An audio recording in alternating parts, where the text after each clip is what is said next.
এর রূপকার জনাব ডক্টর শফিকুর রহমান, অন্যান্য নেতৃবৃন্দ, সংগ্রামী এলাকাবাসী, আমরা 11টি দল 11 ভাইয়ের মতো হাতে হাত রেখেছি।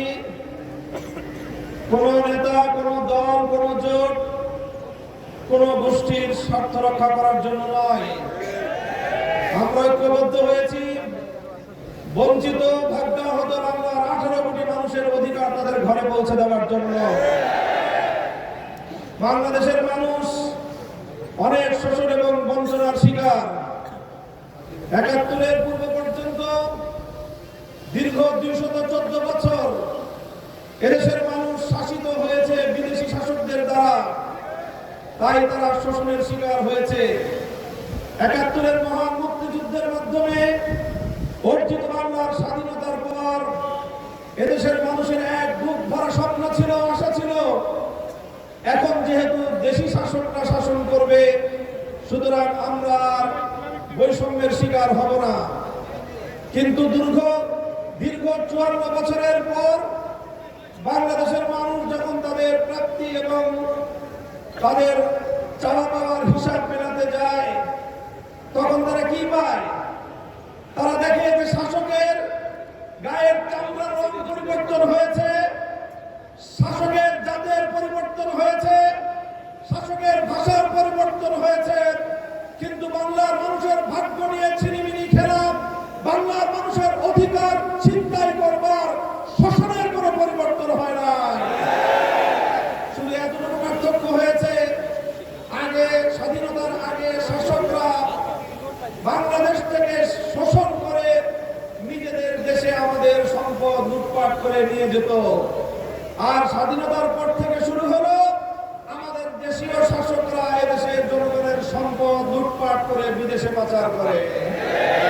সেই হিসেবে যারা আমার দেশ থেকে লুটপাট করে নিজেদের দেশে নিয়ে যেত, তাদের তুলনায় যারা আমার দেশের সম্পদ লুটপাট করে বিদেশে বেগম পাড়া করেছে, তারা দেশের জনগণের সাথে আরো বড় গাদ্দারি করেছে। 54 বছর পরে যখন দেশের মানুষের পিঠ দিয়ে রেখে গিয়েছিল, আর কেউ কেউ শুধুমাত্র বাংলাদেশের মানুষকে ঈদের কথা শোনাতো, বলতো ঈদ আসবে, ঈদ আসবে, ঈদ আসবে, আন্দোলন হবে। 17 বছর, প্রায় 15 বছর পর্যন্ত বাংলাদেশের ভাগ্য আকাশে আর ঈদের চাল উঠল না। মানুষের পিঠ দিয়ে রেখে গেল। স্কুল থেকে আমার সোনার সোনামণিরা বেরিয়ে আসলো, কলেজ থেকে আমাদের তরুণ প্রজন্ম বেরিয়ে আসলো, আলিয়া মাদ্রাসা, কওমি মাদ্রাসা বিভেদের জাল ভেঙে গুড়িয়ে দিয়ে রাজপথে নেমে আসলো। পাবলিক প্রাইভেট ইউনিভার্সিটি থেকে আমাদের সন্তানেরা রাজপথে নেমে আসলো।